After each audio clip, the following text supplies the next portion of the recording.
Nilaro ko na UP, talagang maglubaban po sila and then talagang pinakita po nila na kung ano yung kaya nilang gawin against us. And doon naman po sa team namin, I believe ano po kami, nag-slow start kami, hindi ko po alam kung anong naging dahilan kung bakit. Siguro dahil hindi kami nakapag-warm up ng maayos. And parang yung utak ng team is parang, kahit sinasabi po natin na nakapag-move on na kami doon sa pagkatawag na Lasal, I think meron pa rin talagang slide na parang hindi pa rin talaga nakamove on. And parang gusto namin bumawi. And sobrang kakaisip namin na gusto namin bumawi, hindi kami makagalaw ng maayos. Thank you, Bella. Yung sa blocking kanina ng UP. Siyempre, kahit naman wala si Luke, nag-expect pa rin po kami na kahit kapalitan nito, mag-step up din sa liga. So, para sa akin, siyempre, gagawin ko naman po lang para hindi mag-lang yung mapalo namin. Huwag yun ang patignan si Charo, huwag na siya.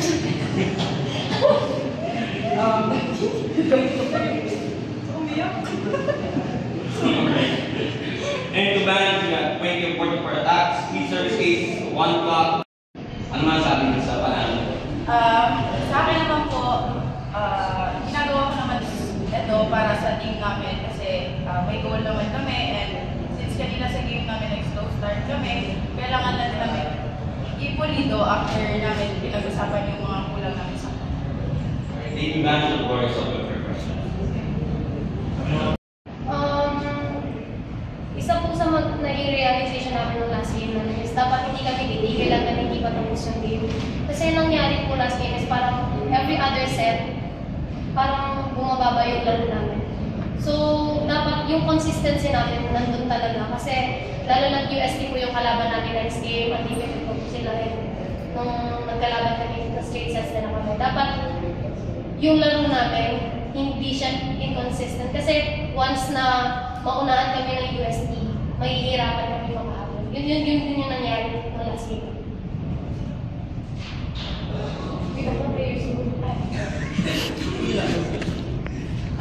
Sa akin naman po, actually, nalungkot kami after that game. Pero alam naman namin na may kinakapitan talaga kami. So, bumalik na kami sa training namin and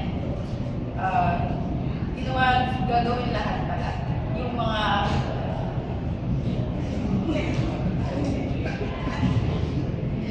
gagawin lahat yung kulang namin sa game.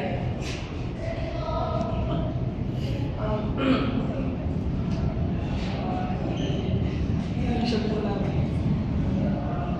Kahit naman po, nalala kami ng isang set, kahit naunahan kami sila, dapat tuloy-tuloy talaga kami. Kasi hindi kami nakakampante na, ganito lang yung score. Kasi score namin minsan sobrang taas na po eh. Kasi lamang pa, mas lamang kami. So pag namin po na lamang kami, parang nag-stop na kami sa long kami. And yun po yung medyo sakit talaga namin. Lalo na pag nasa 20 na kami. Medyo na-jinx na kami. Kaya yun po yung gusto namin yung trabaho sa training. Sa training pa lang po sa inyo.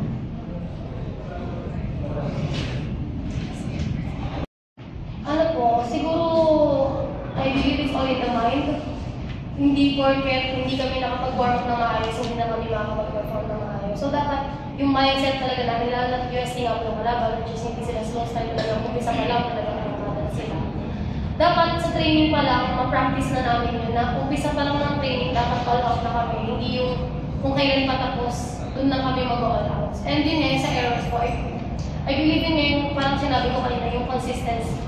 Kasi parang, yung UST kasi, pag binigyan mo sila ng may errors kaya pag sila kalaban, talagang aalingin nila yung time na nag-errors sila, so kami dapat hindi kami mag-errors. Ganun sila napalaban talaga sila na dapat, pagdating namin sa game namin sa UST, hindi kami mag-errors.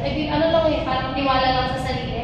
Kasi kanina parang, nung lumalapit pa sa amin yung UP, parang nagkakaroon na ng doubt sa sarili. Kaya yun nagsa-start na lumabas yung errors. So yun, balik lang siguro sa system and yung trust lang sa bakit nabanggit nyo na parang hindi maganda yung warm-up? Bakit? Ay, hindi kasi kanina po bilang ng 5 sets po, di ba? Ang aga po namin nag-warm up. And then, parang 4th set pa lang po ata ng game, kanina tapos na kami mag-warm up. So, yun po. Siguro ano po, pag-usapan na lang po namin if ever na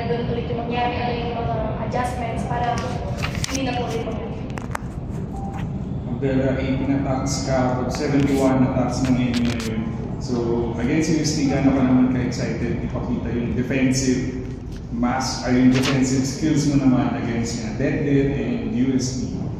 Siguro po yung defense namin magiging malaking factor po siya sa game namin against UST kasi yung UST po ma-defense sila eh. Na-recall ko po nung before ng game namin parang halos 6 na libero lang sa kabila, talagang hindi mamatay yung palo namin.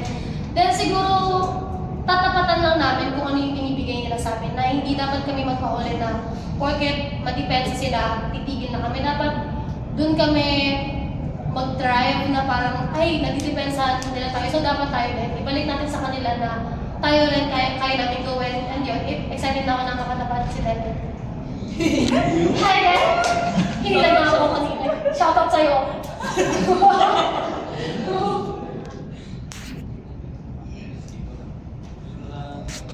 Dahil niya, sabi mo na yung for Lasal, nag-lead kay Minsan and then habol in the same case with UP. Siguro being the team's leader na rin, pag yung plan na i-motivate yung team na tuloy-tuloy na dapat yung performance para masecure yung mga straight set victories at yung panalo sa next spot. Kasi ako po I believe na hanggang hindi namin nakukuha yung goal na gusto namin, hindi dapat talaga nakukuha. Lalo na ngayon, dalawa na yung talo namin ngayong season. So, we cannot avoid any lose na po talaga kasi mahirap na. And yung mga kalaban kasi talagang competitive. So, lagi ko lang sinasabi sa teammates ko at sa team na hanggang hindi pa tapos yung laro, huwag kami hihinto. Kasi hanggang hindi pa 25, kaya kami habulin ng kalaban. And yun nga, sabi ko po lahat ng kalaban is competitive, lahat gusto ko kami talunan. So, dapat ganun din kami, maging aggressive kami.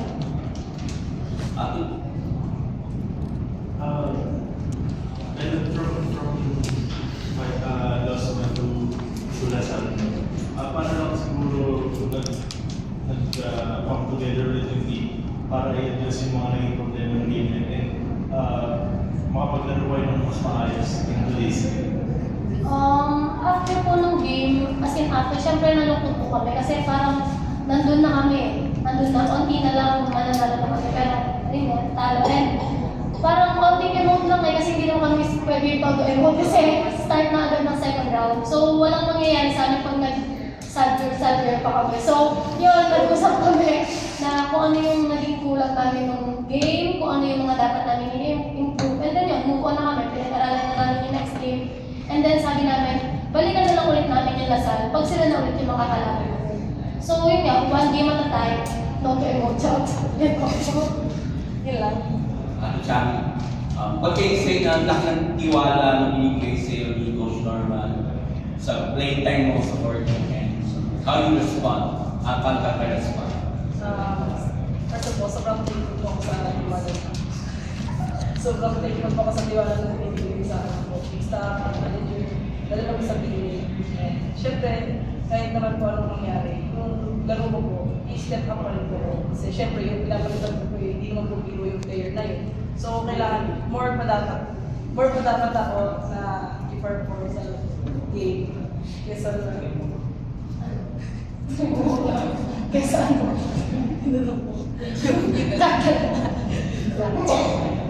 Congratulations